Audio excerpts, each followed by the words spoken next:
Righty. How's it going, everybody? Let me know how it is in the chat and everything like that. Let me know what you thought of the race itself. Let me know all of that. Right now, leave out of 10 what you thought of this race, the 2025 Cracker Barrel 400. I almost said Cracker Barrel 500. I was getting a little too old school on that one. But let me know what you think. I'm seeing a lot of sevens again. And I promise we will read those super chats during the show at the end of the show. 7 6s, 7 6, 7 7 8. Some saying cars look miserable to drive. 9 7 6 7 8 7.14 2 6 6 6. Nice. 10 7 7 3. Keep letting me know down there in the chat. And let me know in the poll that we have on the post tab. I'm going to say this. That race, I think, was the tale of three races in the stages. You had that first stage that really was kind of that feeling out stage. Some kind of good, I think, was felt from it from a lot, but you weren't sure. The second stage was that kind of just all over the place, frazzled, crazy stage. And then the final stage was a straightforward race to the finish with, very little happening to throw a wrench into it. I'm looking at the notes I took, and stage 2 is far bigger when it comes to the chunk of notes that I took than any of the others.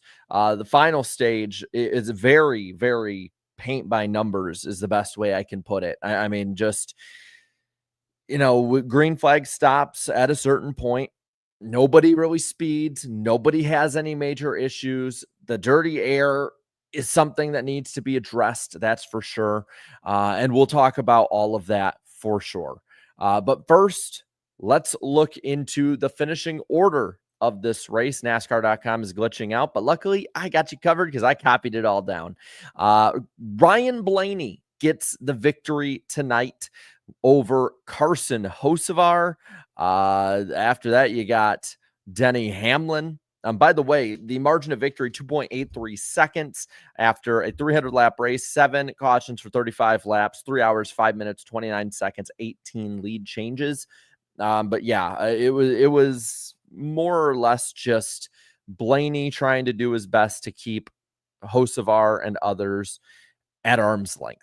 It's the best way to really put that final run. And while I appreciate a straightforward race, I will fully admit to you that I do think it was a very boring finish to the race.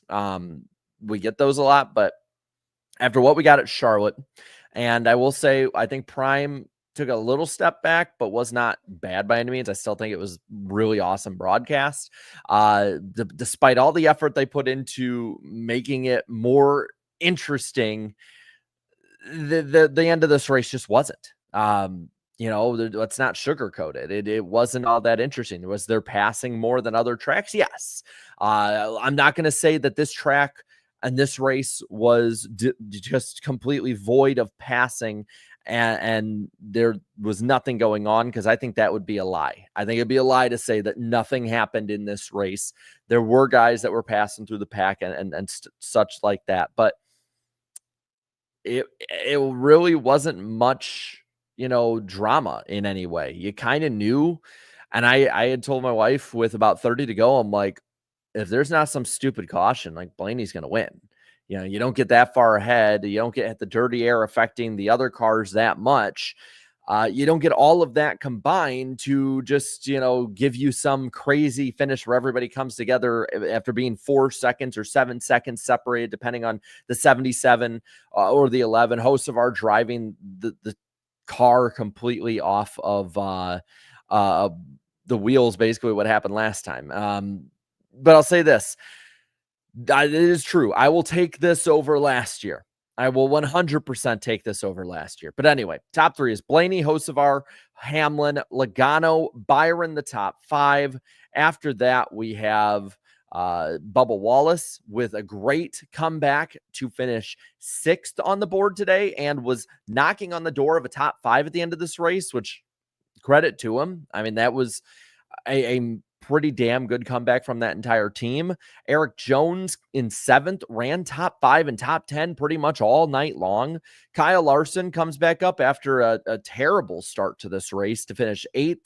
I get it. Hang the banner. Kyle Larson finished 8th, the greatest driver in the world, all that jazz that everyone's going to say, but still a pretty good way to charge back at the end. Tyler Reddick 9th, Christopher Bell 10th, then Chastain, Busch, Zane Smith, Buescher, and Chase Elliott, the top 15. Elliott we'll talk about in a moment too. I don't know what's up with that 9 team. You know, I get they're having their top 20 streak or whatever, but you're a Hendrick car. I expect you to run better than 15th. And they ran well early in the race. That's the crazy part to me. They actually had speed early on, and then it's like they lost it. Suarez comes home in 16th, then Briscoe, Cindric, Custer, and Allmendinger, the top 20. From there, you had McDowell, Gilliland, Keselowski, Herbst, and Shane Van Gisbergen in the top 25 on the lead lap. Ty Dillon 1 lap down in 26th. Then Nemechek, Preece, Austin Dillon, Josh Berry, Ty Gibbs, Justin Haley, those guys all 1 lap down to 32nd. 3 down for Ware in 33rd and Yaley in 34th. 12 laps down for Chad Fincham. And Alex Bowman, after being caught up in a wreck early on in this race and being involved in one, comes home 36, 112 laps off the pace. The last one out there. Heim comes home 37th out of this race. We'll talk about his mistake that ended his race in a bit. 37 for him, 38th for Noah Gragson. Ricky Stenhouse finishing last tonight. Finishing order will be on the bottom. If I spelled someone's name wrong or whatnot, you'll let me know. I know. Denny Hamlin, by the way, with the fastest lap of the race. It was a bit of a mystery if he'd race tonight, but ultimately he does, even being on baby watch. Let's talk a bit about this race, because we can talk about the finish and we can talk about a lot of it, but I think that the name of the game tonight, even if you liked it, even if you thought there was more passing and more intrigue than maybe I did, was Dirty Air. Dirty Air was the absolute biggest issue of the night. The aero blocking was prevalent, especially as it got into the nighttime. And this is kind of the catch-22 right now for NASCAR. You got to put some of these summer races into the night because it's just really hot. Might not have been that hot in the Nashville area tonight, but it was still a decent temperature, and it's pretty hot usually this time of year here. You get better ratings on Sunday nights, and NASCAR and Prime and all of them know this. But at the same time, the track cooling off, I think, made this very much a bottom-dependent track towards the end of it. It had widened out at a certain point, but the bottom was the place to be as it went through the night. And because of that, the racing, it suffered for that, because as this happened, the bottom being so prevalent, the dirty air and the aero blocking being easier for different drivers to make. Now, again, it wasn't impossible. We saw Reddick charging up, Kyle Larson, Christopher Bell made passes on an ailing Ross Chastain. We saw the 43 falling back, the 23 moving forward. So it was not one of those impossible to pass races like we see at the short tracks. And I hope that it's not coming across that I think of it the same way as that. But when you look at the way that it kind of played out at the end of this race, it very much was a aero dependent finish, which sucks. You know, it does suck with that, but the race itself, I mean, looking back, a lot of the issues tonight were from guys getting loose underneath somebody or an aero issue. I mean, I think towards the end of the race, I showed Shane Van Gisbergen, who was doing pretty decent. He was top 20 actually in a lot of tonight, comes home 25th. But a big part of that is he lost a huge chunk because he just completely, the lost the air. So, and I see, yeah, Bubba saying shit. We absolutely love that. But I'll just say, I mean, when you look through different parts of this, like the incidents tonight, right? Uh, One of them, a couple of them are driver error, others are car error. Driver error side, Hocevar getting on into 3, trying to put the nose where it probably should not have been underneath the 47. Stenhouse gets crashed out because of it. Massive change to the playoff picture as we go into the summer, the second half of the regular season. I believe there's only 12 races left until the NASCAR playoffs at this point. That's human error. I mean, I love Hocevar. I think he's a great driver. He's really fun to watch, but at the same time, you can't put your nose in there that bad. Um, you know, you get wait, NWP is available on HBO Max. What are you what? Sorry, I see this one. I'm like, what are you talking about? I don't know if it's a joke, but it's funny. Um, but some other ones too. I'm looking through Bowman getting loose and into Noah Gragson, causing a crash. Driver error, but at the same time, you could probably say it's partially car between the bump in 3 and 4, between the aero issues in the pack. And we saw a lot of times tonight. I mean, we saw Chastain at the start have that issue. We saw Larson have the driver issue, the driver error when the 38 got into him, though it was kind of, I think that one was kind of more of a checkup kind of thing. This race, I think, was made up by smaller moments that didn't add up to the big one. Whereas, you had Charlotte last week where a lot of small moments built upon themselves and crescendoed into an awesome finish.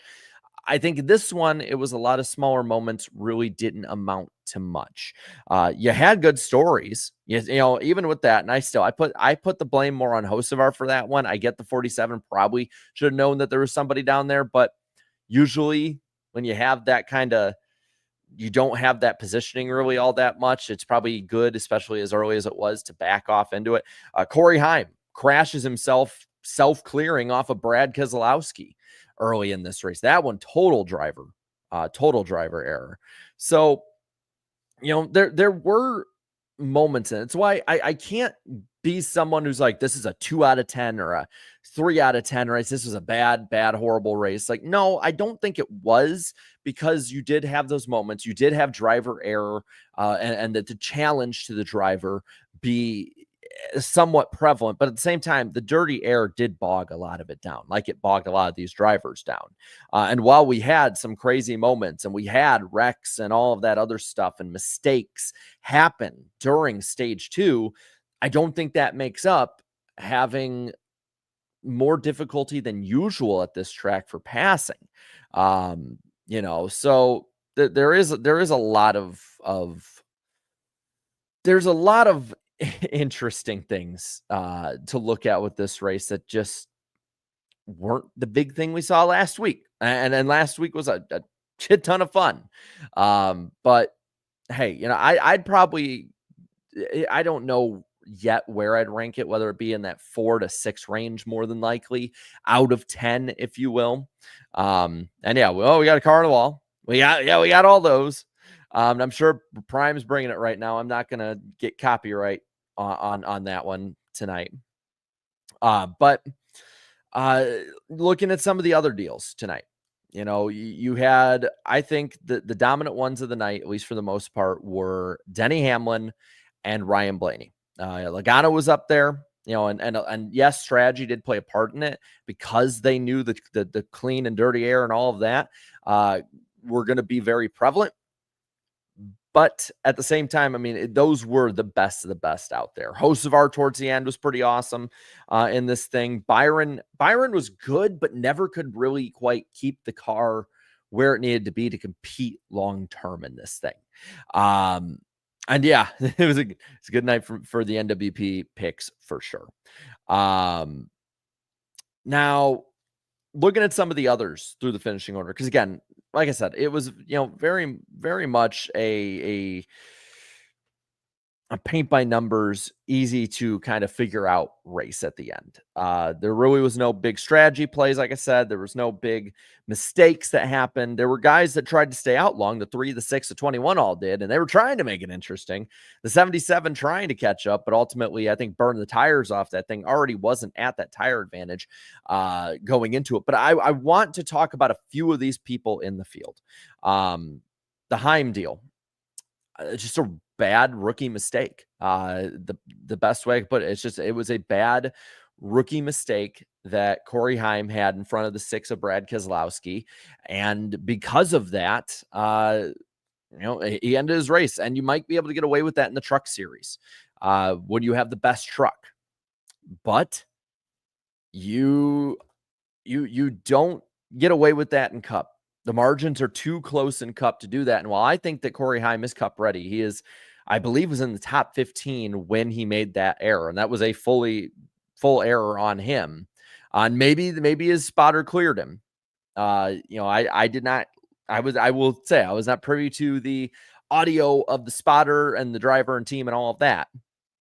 But the margins are just so damn close in Cup. You can't have those, I'm going to, Jesus take the wheel moments where you just sort of do that. Some are saying that he didn't get cleared too. So if that's the case, it's even more egregious. I would happen to think being on the front stretch that close, he probably wasn't going to get cleared. But a really promising night turned sour because of just a rookie mistake. I still think he's better for the 35 than Herbst would be. He's run better in his starts, at least speed-wise, than Ty Gibbs has, which is somebody everyone's going to compare him to. But you just can't make those mistakes. You can't. Looking at some of the finishing order, I'm gonna talk all big and hype up Carson Hocevar again. I know people get annoyed by it. I know people roll their eyes at it or they call me a homer or any of that. But Carson Hocevar, for all the mistakes and steps over the line that he'll make, Carson Hocevar also has so much speed and talent behind the wheel of that 77 car that it impresses me each week how he competes up there. So, the team definitely did their part to get him cycled ahead of some of the guys who were competing ahead of him in the top 5 at that point. But before that final run, he was running, I think, 5th or 6th. He was competing for a top 5 position on the racetrack with the likes of William Byron, with the likes of Eric Jones and Joey Logano. And he raced and held off Denny Hamlin. Now, again, how much of that's the dirty air versus the clean air? You be the judge. But the point has to be said that he is really damn good. Do I think that, he's going to reach his potential anytime soon? No. I think he's going to make a lot more mistakes this year. I still think he's going to win a race this year. Maybe it's Michigan. Maybe it's a hometown win next week. But he has been showing out the last couple of weeks. And honestly, the positioning and the points that he has, I know he's like right outside the playoff bubble at the moment. The positioning he's at this point of the season is not indicative to where that team's run. Think back. He crashed, I believe, at Phoenix and Vegas. Bristol was running top 5 in that race too. There's, I believe, 5 or 6 different races that the 77 car was one of the 3 fastest ones out there. And they didn't get the finish to show for it, whether that be pushing it too hard, whether it be an error in the pits, whether it be, just pure dumb luck. The guy is very much, I think, on the edge of breaking out and getting that win at some point this season. Now, we talked about an NWP, which, by the way, will be live on this channel Wednesday. It probably is going to have to come in an intermediate, and I don't really think Spire or Chevrolet are going to be the top of the top guys that everybody is going to be looking at to win next week at Michigan. But I do think that, he might sneak one at some point off of speed. He really might. I don't know where that would be. but he has surprised, I think, a lot of people so far this year. Looking down the line again, Bubba Wallace, speeding penalty very early on the first round of green flag stops. I believe one of the only issues anybody had all day on pit road. Bubba Wallace does not, I believe, get any stage points. I'm looking through. No stage points for Bubba Wallace. But at the same time, uh, he made it up with the finish. And that's what he's needed. That team has really slid hard the last month or so of this season after what is still, I believe, is still statistically the best start of Bubba Wallace's career. To get a sixth place run at a place he struggled at in the past and has had problems at in the past has to be commended. It's at least a current playoff caliber run. Whether you think one thing or another of how to make it, that's generally, I think you can I think have that. I mean, he's been, he's been off. Eric Jones, the Legacy Motor Club, seemingly coming out of nowhere and competing tonight. That team, I think, has shown more speed with John Hunter Nemechek has been talked about, but hey, you know what? He's been, he's been getting better. That team's been getting better. And that's another one that you that's all you ask at this point, because Legacy Motor Club has been out to lunch for a long time. They are on an island at Toyota. Jimmy Johnson and such, it seems like, are almost sort of at an area that is just not indicative or concluding in any good runs. But running, I believe the highest he ran tonight was like battling for second and third. We have not seen that out of Eric Jones and Legacy Motor Club off speed, I would say, since they were at Chevrolet, at least not consistently. Now, I definitely think that this team can improve more as it goes. I'm looking through the finishing order, and the 42 finished 27th. It seems like with Legacy Motor Club, one of the cars gets it, the other one doesn't. And it's like, yeah, they're cooking something up, and it's about time they actually do something. And that's kind of how I feel about them at this point. But it's just one or the other. That team, to me, has not put together a full race where both cars run well, where the 43 and the 42 run in the top 10 to 15. I'll even say top 20 is what I hope that team gets. And then from that point, work their way forward and get better as the race goes on. So definitely props to Jones. I just hope that they can take that next step from there. Another one, top 10 finish. And this is going to sound weird. It's going to sound like one of those things. If you just looked at the box score of this race, you probably roll your eyes, say, why are we talking about this guy as a good run that needs to be highlighted? But Christopher Bell with a 10th place run. I saw somebody in there say the same thing. He got wrecked today. And that car did have some significant damage towards the right rear, I believe it was. And usually with this car, you don't get in those wrecks and, work your way back up forward. Usually you get in a wreck. Yeah, okay, yeah, you want me to ring the bell? Let's ring the bell. There you go. I want to go for the third one. Okay. You don't get, to get a comeback usually from that. With this car, it's so aero sensitive, all over at this point, that anytime you damage really any part of it, it's almost like it's game over, man. And it was not game over tonight. You ring the bell, because I think tonight was a solid way to show that team their resilience and their way to fight back. And that's something we've seen so many times in the September, October months of the season, the playoff months and all of that. This team, this driver, everything about him to me is for real. Yeah, I mean, if they were not showing the battles at the end, I would have thought that Bell was like sub 20th at this point.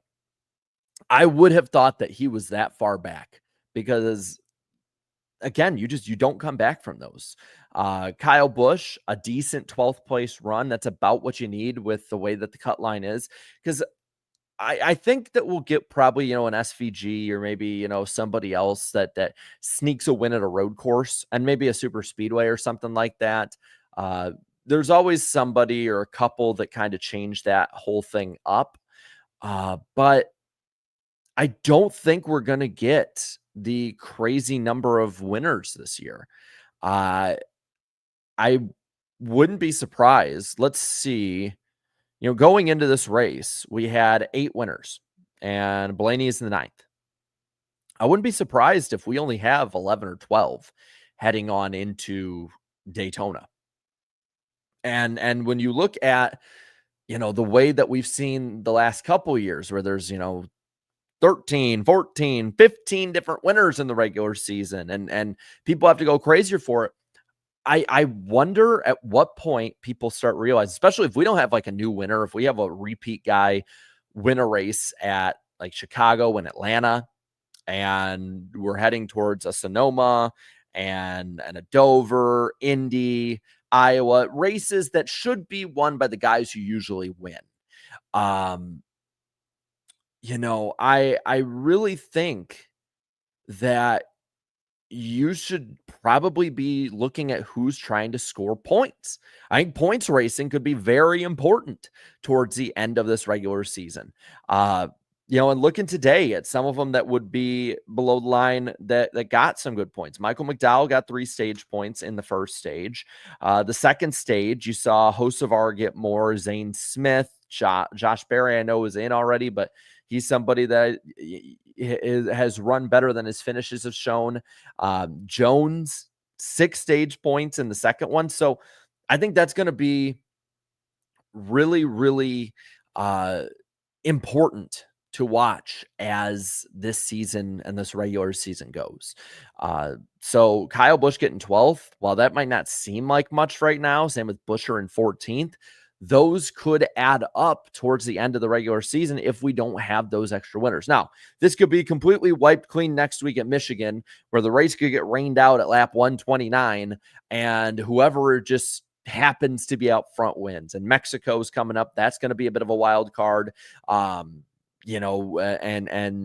so on and so forth. Like, there's plenty of racing left that could get this whole thing jumbled up and changed again. Chase Elliott, 15th. A lot of people are going to have a lot to talk about Chase Elliott. I know Elliott fans are getting sick of hearing about it, but in my opinion, your guy's most popular driver. We should be talking about him. Another run where the team just seems to continuously not get the right adjustments as the race goes on.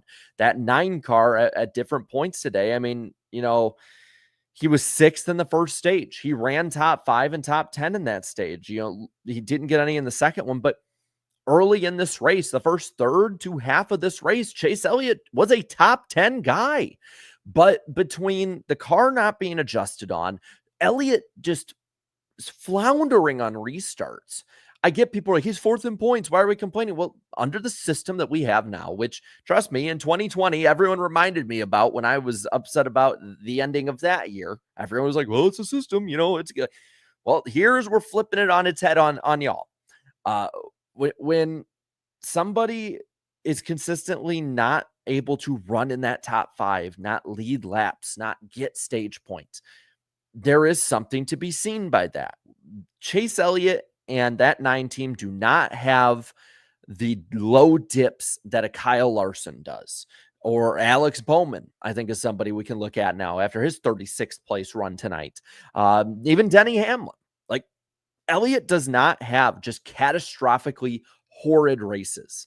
And I think it's a very old school approach and a very old school mentality that I really appreciate about Chase Elliott. On the other end, the way that NASCAR is set up right now, you have to start peaking up and getting those wins, leading those laps, winning those stages. So while I don't think that Chase Elliott is nearly in as bad of a situation as a lot of people do, when you can't do well on restarts, when the team does not adjust the car as much either, and really nothing can be done in these races to move you forward, there is a bit of concern to be had there. So I do think that it's something that should actually be looked at more as it goes. I know that Grant from Auto Racing Analytics has talked about doing it. We've talked about it on the podcast. We might even talk about it again this week. But it's Chase Elliott, to me, his ceiling is sneaking into the round of 8 and not being a factor. And maybe he's good at Martinsville. Hendrick's really good at Martinsville. So he won't be a factor until like the last possible minute. I think this team is better than this, personally. I do. I don't know what it is at this point. I don't think there's one fix for him to be a William Byron, Denny Hamlin. Hell, Joey Logano has looked a lot better this year than he did last year, and he should get props for that. Ryan Blaney. Like, there's going to be a lot of talk about some of these other guys that ran up there, like Carson Hocevar. There's going to be a lot of talk about Carson Hocevar. Hocevar's hitting higher highs than Chase Elliott is right now. The problem is Hocevar, mostly by his own making, also hits lower lows than Chase Elliott does, because Elliott is a smarter, more experienced driver right now in the NASCAR Cup Series. Briscoe, 17th place run tonight, led a bunch of laps early on in this race and just sort of disappeared as it went. There obviously there's different issues when it comes to like restarts and such. I know he got bogged down at certain points. They team tries different things, stuff like that. But that team I thought really had the speed early on as well. You could definitely tell that as much as dirty air was a big difference, as much as restarts were a big difference, I do think adjustments as it went day into night were a very big difference. Luckily, next week for a lot of these teams, that's not going to be an issue at Michigan. I actually have very high hopes for the Michigan race. But I think there's a lot that we're starting to really solidify on heading into the summer. Like Chase Elliott, I say all this stuff. I'm not saying this because it's like, oh no, Chase Elliott's not going to make the NASCAR playoffs. I don't know where exactly he is points right now because I don't have it up right now. But heading into this, he was 148 in on the cut line, I believe, before some of the penalties and stuff. But I mean, he's multiple races ahead of it. I have no doubt Chase Elliott will be in the NASCAR playoffs come September. The issue is, I think Chase Elliott should be competing in that. And I don't think that 9 team is there. I just don't at this point. They have time to fix it, but time is running out, man. Time is running out.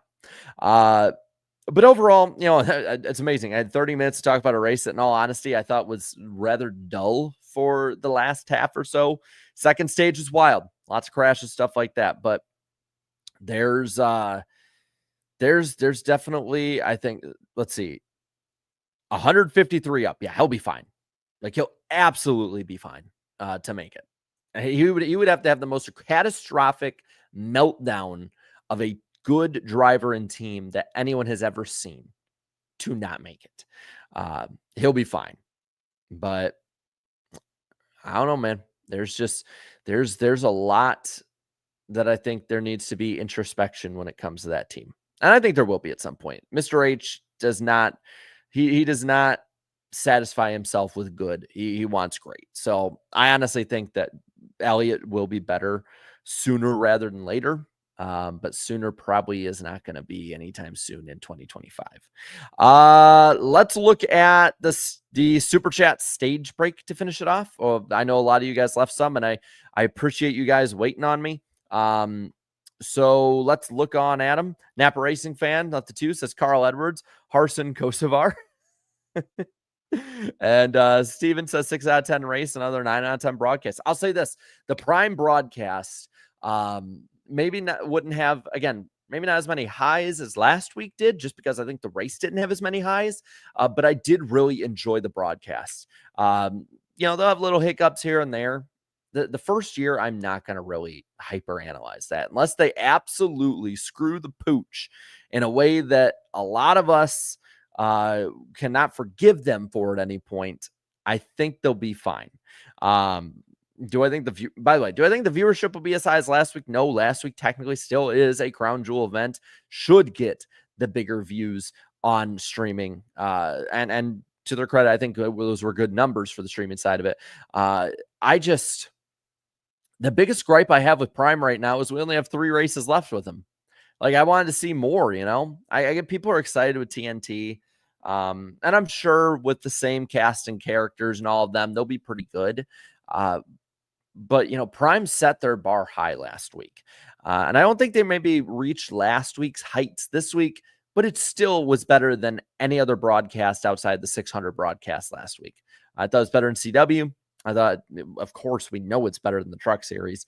And I thought it was better than pretty much any Fox broadcast this year, by a wide margin. I absolutely love the Prime and CW broadcast this year, and it's probably because it's such a breath of fresh air. But I cannot help but be positive and love that. But at the same time, again, I'll give TNT a chance. Like, I think they're actually going to be pretty good. But man, I want to have more Prime. I really want to have more Prime. It's so much better than Fox. Let's see. Ranger Man says, I got my coffee cup filled up with boomer tears from them complaining about NASCAR on Prime. It's so funny. It's going to become my new favorite pastime. Is just go on Twitter or get a burner on Facebook and go and just watch the meltdowns. The meltdowns are so damn fun. SW says 6 out of 10 race at Blaney W. Great recovery. Both Bubba and Reddick finished top 10. Nice battle of the 11, 12, and 24. That was, that 3 wide pass that Blaney made too. A ton of fun to watch. There were great moments of this race. That's why I really can't say that it was not a bad race. I just don't think it was really a very good race either. It's just sort of in the middle for me, which a lot of races have been this year too. Banana again says, Prime puts Fox to shame. Totally agree. AC18 says, I don't understand Elliott's fall off. Is it the car, the crew chief, him not caring? He's so bad at restarts as well. I don't see a win coming soon. Again, we kind of went over a lot of that. I will say this, and maybe this is because I'm getting flashbacks to like late 2008 through about 2011 with Dale Jr., because a lot of the same critiques about the driver came up. Elliott as a restarter, plenty of critiques should be had there. Alan Gustafson and his lack of being able to adjust the car to Chase's liking at this point should be talked to as well. I don't think lack of care is part of it. So many people are like, Chase Elliott doesn't care anymore. But for years, people said the same thing about Dale Jr. Like, Dale Jr. doesn't care about his career. He's just there for the money. You know, he's there because he's habit or needs a job or whatever. I don't think it's that with Chase Elliott. I think that there should be at least enough respect given that he is he is still, you know, given that respect of, yes, he is a top end competitor, great driver. And again, when being a top 10, top 5 driver in the points, but not really having those highs, when that is the low for a driver, you know you have a really good driver in Chase Elliott. SW here says, the dirty air rear their ugly heads today. It did. Mark, pancakes. That's Dale Jr. commercial. Fred Dog with 5 says, 9 is giving me Tricks Jr. vibes. If he doesn't win soon, he might fall out of the playoffs and at the end of the regular season, despite a big cushion right now. I don't think so, simply because he has a huge cushion on so many of the others that are in the playoffs. So, you know, I brought up 148 points or whatever was that gap earlier in the week. Again, I don't know what when you jumble up I think it might have been like 141 or whatever, once you jumbled up the Busher penalty or lack of penalty as it went. But heading into this race, he was 100 points out of 13th place Briscoe on the grid, over 100 points. I know he's over 100 points more of Bowman. Reddick, he had a pretty good gap on, a decent enough gap. That might have been made up tonight, but I think the 9 team is fine playoff wise. That's not the concern. The concern is definitely needs to peak. Gerald, I can definitely tell that you might be on the older side or trolling, because I think you're wrong, buddy. The Sonic 24s for the 5 says, give me an M, give me an I, give me a D. What does that spell? Chase Elliott. Damn. The talk of the night is Chase, man. Definitely Chase. Justin Drake with the 20 says, it's so simple. Chase Elliott since 2023 has just regressed back to being the third and arguably fourth best at Hendrick. He runs mid-pack nowadays. Bowman, despite tonight, is getting himself out of the basement at Hendrick. So again, basement talk and Hendrick talk. Bowman, I think, he's an interesting case, and he's always been that way, and he always will be because he is the ugly duckling, the odd one out at Hendrick Motorsports. Bowman can come up and get wins. He can come up and run really well. He can, really run consistently at times, and we've seen him run consistently multiple times.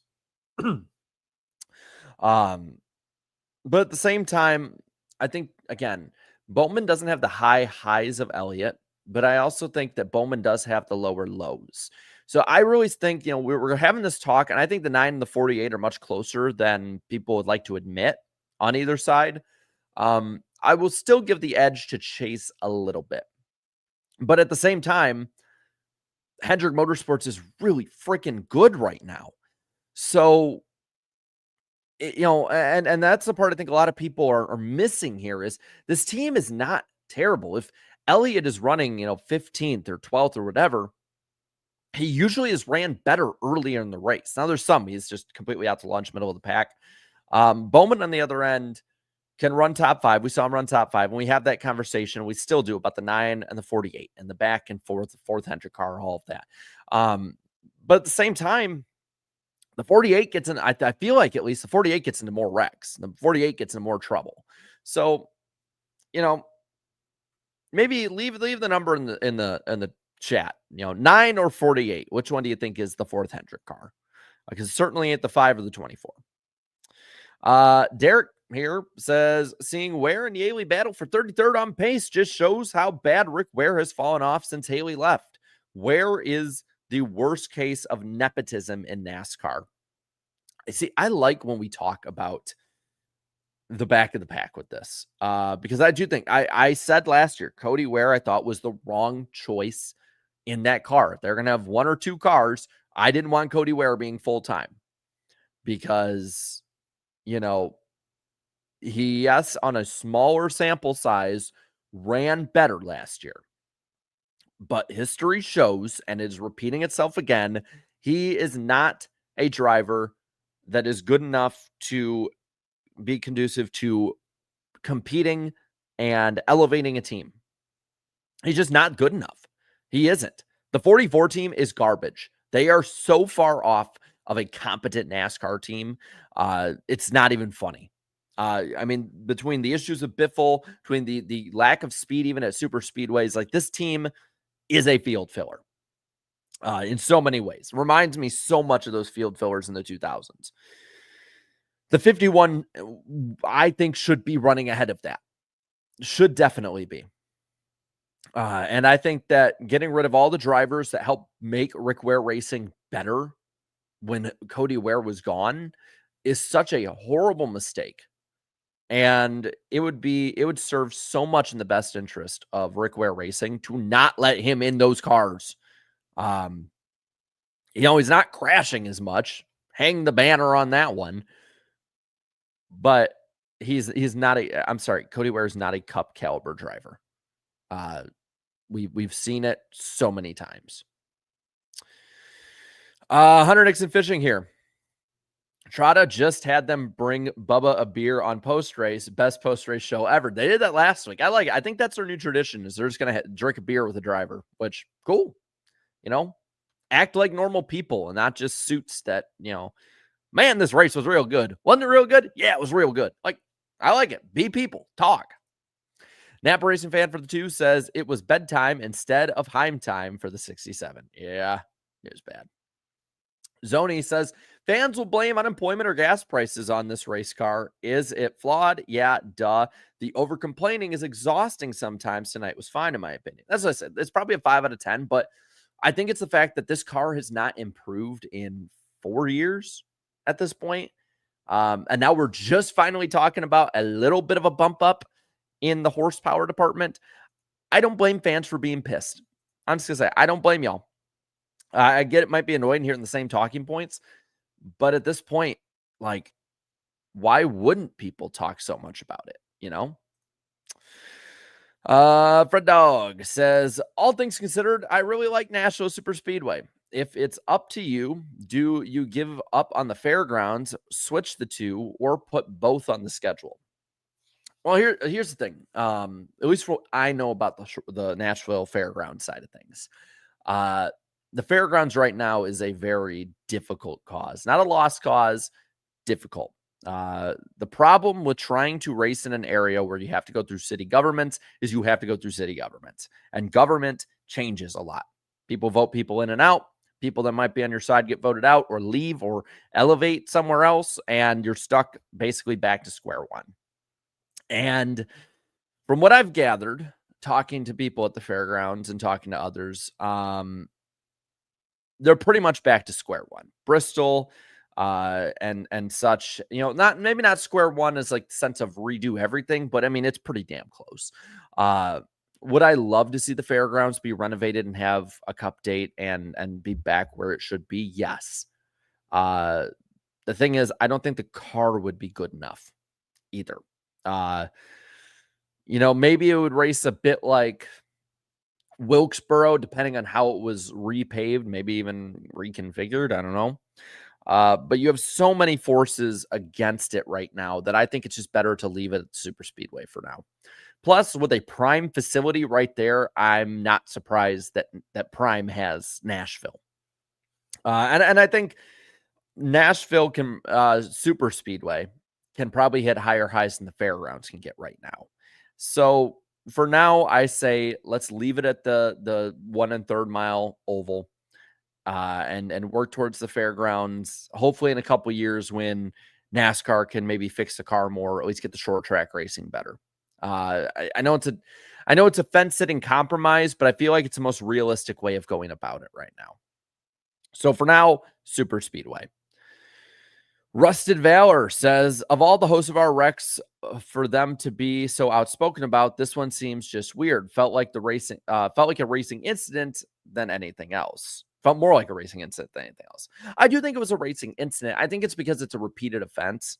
And again, I don't think it was nearly as egregious as even what he did last year at Nashville. I was a little thrown back by just how much people were upset by it. I do think it was more on him, just kind of forcing it in there than anything. But it was not something that I'm like pearl clutching over. Like, oh no, think of everyone watching and all that. No. Napa Racing Fan with another one here says, Prime haters, how does Fox have the best coverage? That's the thing. It doesn't. AC18 says, apparently after the race, Chase got out of the car, threw his gloves off, and walked off. I think the tension is starting to rise with Team 9. Yeah. And I think he cares. And I know I'm not putting that on you, just more saying, like, for those who are like, Chase Elliott stopped caring. No, he cares. But I wouldn't be surprised because Chase Elliott has been accustomed to being a winning driver, and he is on an over 1 year winless streak. There is no end in sight, and I think he should be upset. On the same token, though, I think he should accept some responsibility for his really bad restarting, because that's I think a big crux of the issue is that Chase Elliott is just really bad at restarts this year. The Sonic 24 says, for the 5, I'd compare Chase's current slump more to 2008 to 2010 Jeff Gordon. That's probably a better apt comparison on that one. because Jeff back then had chances. But the thing is, Jeff Gordon at that time, I think, had more chances at wins, especially in 2010. 2008, he was recovering more from the back injury. 2009, he was actually talking about retiring at the time because of the arthritis he had gotten from repeated crashes like the one at Vegas. So it's comparable in numbers, but I think Jeff was even better at that point than Chase is right now. It's a better comparison, but I think it's still like, I think Chase's is just very unique. TJ for the 5 says, anyone else sensing a weird vibe between Blaney and LaJoy in the post race show? So I didn't have it on just because I don't want to get the copyright deals and all those issues. But I would not be surprised whatsoever if Corey LaJoy has ruffled some feathers along the way. Would not be surprised whatsoever. But that looks like it's it. Thank you guys so much for coming out tonight. Getting all choked up for some reason. We will be live Wednesday on this channel for NWP. Can't wait to see you there. And then also Saturday and Sunday, Michigan trucks on Big Fox. And then third race, middle race for Prime on Sunday. So it should be a lot of fun. Thank you guys so much for coming on out tonight and enjoying your Sunday night with me. Enjoy what's left of it for a lot of you. And I'll see you this week. Have a good one. Later, y'all.